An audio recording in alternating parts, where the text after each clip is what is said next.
அனுபாமா பரமேஸ்வரன். பேர் வித்தியாசமாக இருக்கிற மாதிரி தலையில் இருக்கிற முடியும் வித்தியாசமாக தான் இருக்குது. ஒன்றும் இல்லை காய்ச்சி, சும்மா ஒரு விளையாட்டுக்கு சொன்னேன். இந்த டிராயிங் தான் வந்து வரைய சொல்லி கம்யூனிட்டி போஸ்ட்டில் நான் கேட்டிருந்ததுக்கு நிறைய ஃப்ரெண்ட்ஸ் வந்து ஓட் பண்ணியிருந்தீங்க. ஸோ அதனால் இதே நான் வரைஞ்சிருக்கேன். அப்புறம் இந்த ஃபோட்டோ கலராக இருந்துச்சுன்னு வச்சுக்கோங்களேன், அந்த மாதிரி பிளாக் அண்ட் ஒயிட்டாக மாற்றிக்கோங்க. அவுட்லைன் போகிறதுக்கும் சரி, ஷேடிங் பண்ணுறதுக்கும் சரி ரொம்ப யூஸ்ஃபுல்லாக இருக்கும். சப்ஸ்கிரைப் பண்ணாதவங்க மறக்காமல் சப்ஸ்கிரைப் பண்ணுங்கள். Let's get start. அப்புறம் ஃப்ரெண்ட்ஸ், இந்த போர் அடிக்குது, சும்மா வெறுப்புக்கு பார்க்க வரேன் அப்படிங்கிறவங்களாம் தயவு செஞ்சு ஓடிடுங்க. அது போக அந்த வீடியோவில் நான் ஃபுல்லாக பேச போகிறது கிடையாது. தேவையான இடத்துல மட்டும்தான் எக்ஸ்பிளைன் பண்ண போகிறேன். மற்ற இடத்துலலாம் வந்து ஒரு சாஃப்டான மியூசிக் வந்து ஓட விட போகிறேன். ஸோ அதனால் உங்களுக்கு வந்து டிஸ்டர்பன்ஸ் இல்லாமல் ரிலாக்ஸ்டாக உட்காந்து பார்க்குறதுக்கு ஹெல்ப்ஃபுல்லாக இருக்கும். நம்ம வாய்ஸை பற்றி நம்மளே பேசி டேமேஜ் பண்ணிக்கிட்டோமே, ரைட்டு விடுங்க. ஜஸ்ட்டு நம்ம அந்த போட்டிருக்கக்கூடிய சென்டர் லைனில் அந்த நோஸுக்கான லைனை மட்டும் லைட்டாக எடுத்துக்கோங்க. அண்ட் தென் நம்ம லெஃப்ட் சைடு ஐ வரைகிறதுக்கு ஒரு பாக்ஸ் ஒன்று போடுறேன் பாருங்கள். அந்த பாக்ஸ் எந்த அளவுக்கு பெருசாக இருக்குது சிறுசாக இருக்குங்கிறத நோட்டீஸ் பண்ணி வச்சுக்கோங்க.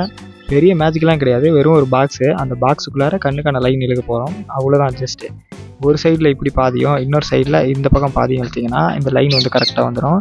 நான் வரைகிறேன்னு சொல்லிட்டு டார்க்காக வரைஞ்சி அசிங்கப்படுத்தி வச்சிடாதீங்க. கேமராவில் வீடியோ பிடிக்கும் போது பார்த்தீங்கன்னா ஒரே தெரியும், அவுட்லைன் வந்து சரியாக தெரியாது. ஸோ அதனால தான் டார்க்காக வரைஞ்சிருக்கிறேன். நீங்கள் வரைஞ்சிங்கன்னா லைட்டாக வரைஞ்சிக்கோங்க.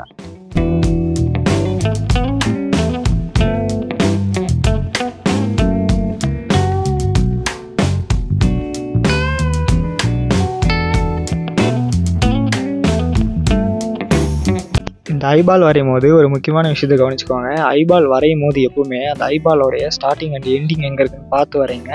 நிறைய பிகினர்ஸ் வந்து அந்த ஒயிட் ஏரியா வந்து நிறைய விட்டுறீங்க, இல்லைனா விடவே மாட்டுறீங்க. ஸோ அதனால் வந்து தப்பாயிடும். ஸோ அதே மாதிரி நான் மேலே போட்டிருக்கக்கூடிய லைன் தப்பான லைனு. ஸோ அதை வந்து நான் அழிச்சிட்டு வரைகிறேன். இந்த மாதிரி நீங்கள் வந்து கவனமாக பார்த்தீங்கன்னா தான் உங்களுக்கு தப்பு எது ரைட் எதுன்னு தெரியும். ஸோ அதையும் கவனமாக பார்த்து வரீங்க. எல்லா கண்ணு கீழேயும் இந்த மாதிரி ஒரு லைன் ஒன்று இருக்கும். அதாவது அவுட் லைனில் நம்ம லைன் போடுவோம், நிறைய பேர் போடுறது கிடையாது. இந்த மாதிரி லைனை போடுறப்போ ரொம்ப லைட்டாக போடணும், ரொம்ப டார்க்காக போடுறாதீங்க. ஏன்னா அந்த லைன் பதில் நம்ம அங்கே ஒரு லைட்டான ஷேடிங் தான் பண்ண போகிறோம். இந்த ஐப்ரோஸ் எல்லாம் வரைய தெரியலன்னா என்கிட்ட தனியாக கூட நீங்கள் வந்து கேளுங்க, நான் வீடியோ போட தயாராக தான் இருக்கேன். சிம்பிள் தான். ரெண்டு பக்கமும் ஐப்ரோ எங்கே ஸ்டார்ட் ஆகுது எங்கே முடியுதுன்ட்டு மார்க் பண்ணிக்கோங்க. கண்ணோடைய அந்த லைன் போட்டிருக்கோம் இல்லையா, அதுலேருந்து மேலே வந்து லைன் போடணும். அது வந்து கீழே இருந்து மேலே போட்டால் தான் நம்ம ஐப்ரோ வந்து கரெக்டாக வரைய முடியும். அது வந்து எப்படி நான் சொல்கிறேன் அப்படின்னாக்கா, கீழே இருந்து அந்த கேப் கரெக்டாக வந்தால் தான் ஐப்ரோ வந்து உங்களுக்கு கரெக்டாக வரும். அதை நான் இன்னும் தெளிவாக சொல்லணும்னா நீங்கள் சொல்லுங்கள், நான் தனியாக வீடியோ போடுறேன். ஜஸ்ட் நம்ம லெஃப்ட் சைடில் இருக்கக்கூடிய ஐப்ரோ முடிஞ்சு போச்சு. ஸோ இவ்வளோ தான் வந்து லெஃப்ட் சைடில் கண் வரைகிறதுக்கான ஒரு வழி. அண்ட் தென் நம்ம வந்து இந்த ஃபேஸோடைய ஷேப்புக்கான லைனை வந்து லைட்டாக போட்டுக்கலாம். ஃபுல் ஷேப்லாம் வரைய போகிறது கிடையாது. ஸோ இதை வந்து பார்த்தீங்கன்னா தான் உங்களுக்கு தெரியும். அடுத்த கண் வரைகிறதுக்கு நம்ம இந்த இடத்துல ஒரு மார்க் பண்ணுறோம் இல்லையா, இது வந்து பார்த்தீங்கன்னா ரெஃபரன்ஸ் பிக்சரில் தெரியும் உங்களுக்கு எந்த லைனுன்னு சொல்லிட்டு. அதுக்கப்புறம் அதை தள்ளி இன்னொரு லைன் வந்து போடுறேன். இந்த லைனும் நீங்கள் ரெஃபரன்ஸ் பிக்சரில் பார்த்தீங்கன்னா தெரியும். ஸோ அதை வந்து ஷேடிங் லைன் அப்படின்னு சொல்லிட்டு சொல்லலாம். அடுத்த கண்ணு நம்ம வரைகிறதுக்கு இந்த மாதிரி ஒரு ஸ்கேல் வச்சு மார்க் பண்ணிக்கோங்க. கண்ணுடைய ஸ்டார்டிங்கில் லெஃப்ட் சைடு கண்ணில் இருக்குது. ஸோ அதே மாதிரி கீழே மார்க் பண்ணிக்கோங்க. மார்க் பண்ணிவிட்டு இதுக்குள்ளார தான் நம்ம வந்து பார்த்திங்கன்னா நெக்ஸ்ட் கண் வந்து வரைய போகிறோம். கண் எங்கே ஸ்டார்ட் பண்ணுறது அப்படிங்கிறதுக்கு தான் நம்ம வந்து முன்னாடி 2 ஷேடிங் வச்சோம், அந்த ஷேடிங்.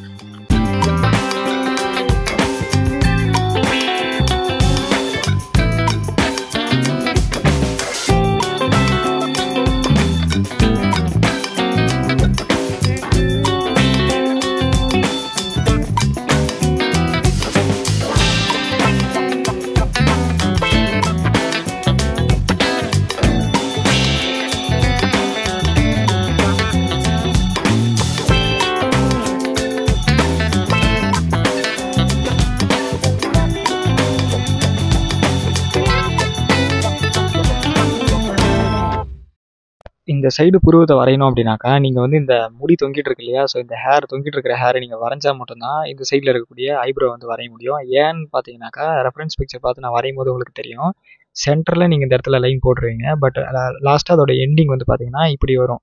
அதே மாதிரி இதோட ஸ்டார்டிங் வந்து மூக்குக்கிட்ட இப்படி இருக்கும். ஸோ இதை வந்து நம்ம பண்ணணும்னா நீங்கள் சைடில் இருக்கக்கூடிய அந்த ஹேரை வந்து வரைஞ்சிருங்க ஃபஸ்ட்டு. ஸோ அதுக்கப்புறமா வந்து ஐப்ரோ வரைங்க. ஸோ ஐப்ரோ கூட பாருங்கள், ஒரு சில ஐப்ரோ வந்து நான் ஷேப்பாக கொண்டு வந்திருக்கேன்.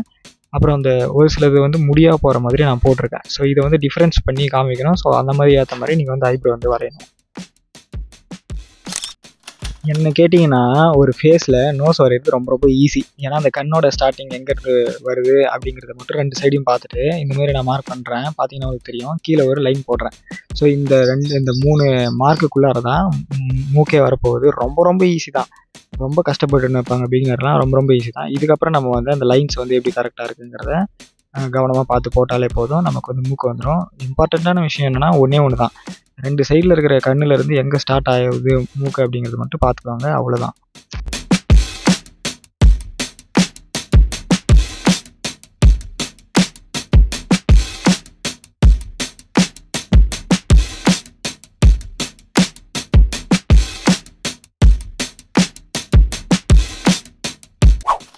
மூக்கு வரைகிறது எப்படி ரொம்ப ஈஸியோ அதே மாதிரி தான் லிப்ஸ் வரைகிறதும். லிப்ஸுக்கும் பார்த்தீங்கன்னா நான் வந்து சின்னதாக ஒரு பாக்ஸ் மாதிரி போட்டுட்டு அதுக்கப்புறம் தான் நான் வந்து வரைய போகிறேன். இந்த லிப்ஸ் வரைகிறதுக்கும் நீங்கள் கண்ணுலேருந்து லிப்ஸ் எங்கே ஸ்டார்ட் ஆகுது அப்படிங்கிறத நோட்டீஸ் பண்ணிங்கன்னா போதும். மேலே ஒரு சென்டரில் ஒரு லைன் போட்டிருக்கேன் பார்த்தீங்களா?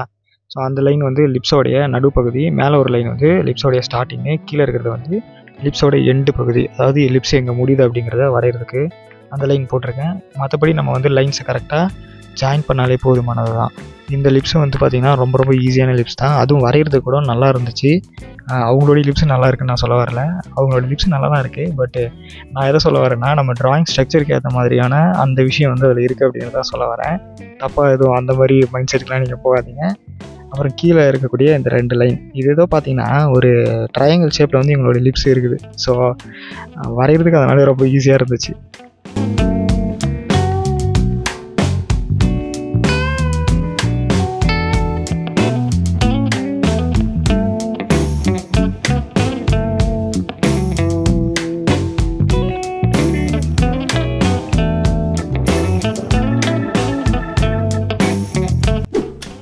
உங்ககிட்ட ஒரு கொஸ்டின்ப்பா, எத்தனை பேர் இது வரைக்கும் வீடியோ பார்த்துட்டு இருக்கீங்களோ கமெண்ட் பண்ணுங்கள். எதுக்கு நான் சொல்கிறேன்னா இதுதான் வந்து முக்கியமான பார்ட்டு. ஸோ ஒரு ட்ராயிங் கற்றுக்கிறவங்க வீடியோ ஃபுல்லாக பார்த்தா தான் அதில் இருக்கக்கூடிய எல்லா விஷயத்தையும் கற்றுக்க முடியும்.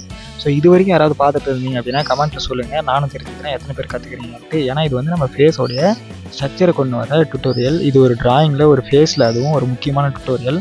ஸோ இது கூட தெரிஞ்சிக்காமல் ஒருத்தவங்க போகிறாங்க அப்படின்னாக்கா அவங்க எந்தளவுக்கு முட்டாளாக இருப்பாங்கன்னு பார்த்துக்கோங்க. நீங்கள் அந்த முட்டாளா இல்லையாங்கிறத கமெண்ட் பண்ணுங்கள். ஃபேஸ் வரைகிறதுக்கு ரொம்ப சிம்பிள் தான். லிப் சைட்லேருந்து ஒரு மார்க்கும், அப்புறம் லிப்ஸுக்கு கீழே ஒரு மார்க்கும், ஃபேஸுக்கு மேலே ஒரு மார்க்கும். இந்த மார்க்லாம் வந்து பார்த்திங்கன்னா கரெக்டாக வைக்கணும். எப்படி வைக்கணும் அப்படின்னாக்கா ஃபேஸுக்கு ஏற்ற மாதிரியான அந்த தூரத்தை கரெக்டாக பார்த்து வைக்கணும். ஸோ அதுக்கப்புறம் நம்ம வந்து இதை வந்து ஜாயின் பண்ணால் நமக்கு ஃபேஸ் ஷேப் வரும். இந்த ஜாயின் பண்ணக்கூடிய லைனை வந்து நம்ம கரெக்டான கர்வ் லைன்ஸ்லாம் போட்டு இழுத்தா அது கரெக்டாக வரும். இப்போது ஒரு எக்ஸாம்பிளுக்கு இவங்களுடைய ஃபேஸ் நான் வரைஞ்சிட்ருக்கேன் லெஃப்ட் சைடில். அது வந்து பார்த்திங்கன்னா ஒரு மாதிரி லைனே வந்து பார்த்திங்கன்னா ஒரு வளைஞ்ச மாதிரி தானே இருக்குது. ஸோ அப்படி போட்டால் தான் அது வரும். ஸோ அதை விட்டுட்டு நம்ம சின்னதாக போட்டாலோ பெருசாக போட்டாலோ அது மாறி போயிடும். ஸோ அதனால் அந்த டிஃப்ரென்ஸ் பார்த்துக்கோங்க. இந்த ரைட் சைட்லேருந்து பார்த்திங்கன்னா அந்த ஹேர்லேருந்து இது வருது.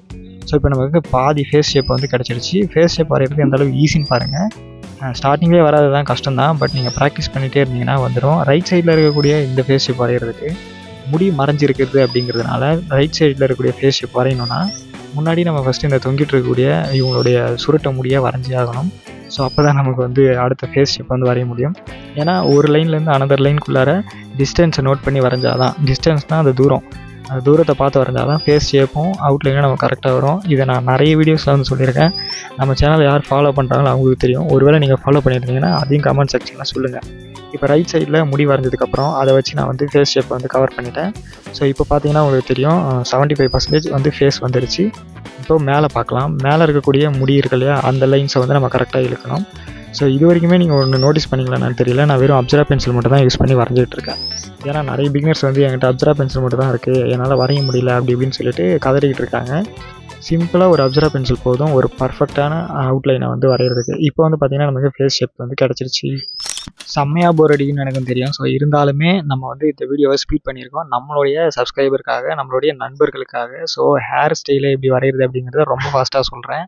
ஜஸ்ட்டு நம்ம வந்து இந்த ஃபேஸ் ஷேப் பக்கத்தில் வரைஞ்சிருக்கோம் இல்லையா, அதுக்கு பக்கத்தில் வந்து இந்த மாதிரியான முடி எப்படி இருக்குன்னு பார்த்துக்கோங்க. அண்ட் தென் ஒரு சில இடங்களில் பெருசாக இருக்கும். இப்போ இவங்களோட ஃபேஸ் திரும்பி இருக்குது அப்படின்னாக்கா ரைட் சைடில் வந்து இவங்களோட ஃபேஸ் வந்து பெருசாக தான் இருக்க போகுது. ஸோ அதனால அந்த தலை வந்து நிறைய தெரிய போகுது. ஸோ அந்த முடி வந்து தெரியும். அதனால் அந்த பெருசாக இருக்கிற இடத்துல பெருசாக வரைங்க. ஸோ இந்த மாதிரி மார்க் பண்ணிக்கோங்க. ஃபஸ்ட்டு நான் மார்க் பண்ணுறேன் பார்த்தீங்களா. ஸோ இப்படி மார்க் பண்ணிவிட்டு வரைஞ்சிங்க அப்படின்னாக்கா உங்களுக்கு அந்த ஹேரோடைய அந்த சைஸுங்கிறது கரெக்டாக வரும். எல்லாத்தையும் வரைஞ்சிட்டு ஹேரோட சைஸில் கோட்டை விட்டிங்க அப்படின்னு வச்சுக்கோங்களேன், ஃபேஸும் மாறி போயிடும், எல்லாமே வேஸ்ட்டு தான். ஸோ இதனால் இந்த மார்க் பண்ணிவிட்டு அப்புறமா அந்த ஹேரை நீங்கள் வரைஞ்சிங்கன்னா இந்த மாதிரி கரெக்டாக வரும். உள்ளுக்குள்ளே இருக்கக்கூடிய லைன்ஸ் எல்லாம் நீங்கள் வந்து அப்புறமா கூட போட்டுக்கோங்க. ஃபஸ்ட்டு பேசிக்காக இருக்கக்கூடிய ஷேப் போடுறது தான் நமக்கு முக்கியம், அப்படி இல்லையா. ஸோ அதான முக்கியம். ஸோ அதுக்கப்புறம் இவங்க காதுக்குள்ளே இருக்கக்கூடிய, காதுக்குள்ளே இல்லை காதுக்கு வெளியில் பேசும்போது எனக்கே வந்து என்னென்னமோ வந்து இப்படி மாறி மாறி போகுது. ரொம்ப நாள் ஆச்சு இல்லையா நம்ம வீடியோ போட்டு. ஸோ அதனால் அப்படி இருக்குன்னு நினைக்கிறேன். ஸோ அது எதுவும் கோச்சிக்காதீங்க. ஃபைனலாக நம்மளோட ட்ராயிங் ஃபினிஷ் பண்ணி முடிச்சதுக்கப்புறமா ஒரு ரெஃபரன்ஸ் பிக்சரை எடுத்து வச்சுக்கோங்க. எடுத்து வச்சுக்கிட்டு அவுட்லைன் டார்க் பண்ணுங்கள். டார்க் பண்ணும்போது எங்கேயாவது தப்பு பார்த்தீங்கன்னு வச்சுக்கோங்களேன், தயவு செஞ்சு அதை அழிச்சிட்டு திரும்ப ஃபஸ்ட்லேருந்து வரீங்க. என்னோடய ட்ராயிங்கில் என்னை பொறுத்த வரைக்கும் எந்த ஒரு தப்பும் இல்லைன்னு நினைக்கிறேன். யாருக்காவது தெரிஞ்சிச்சு அப்படின்னா கமெண்ட் செக்ஷனில் சொல்லுங்கள், யார் சொல்கிறாங்கன்னு பார்ப்போம். ஸோ ஃபைனலாக நம்மளுடைய ஆர்ட் வந்து முடிஞ்சு போச்சு. அவுட்லைன் மட்டும் முடிஞ்சு போச்சு. இதுக்கு வந்து பென்சில் ஷேட் பண்ணலாமா, இல்லை கலர் பண்ணலாமா, இல்லை வாட்டர் கலர் பண்ணலாமா அப்படிங்கிறத கமெண்ட் செக்ஷனில் சொல்லுங்கள். ஸோ இந்த வீடியோ உங்களுக்கு பிடிச்சிருக்குன்னு நினைக்கிறேன். பிடிச்சிருந்தா ஒரு லைக் பண்ணிட்டு சப்ஸ்கிரைப் பண்ணிக்கோங்க. அடுத்த வீடியோவில் மீட் பண்ணுவோம்.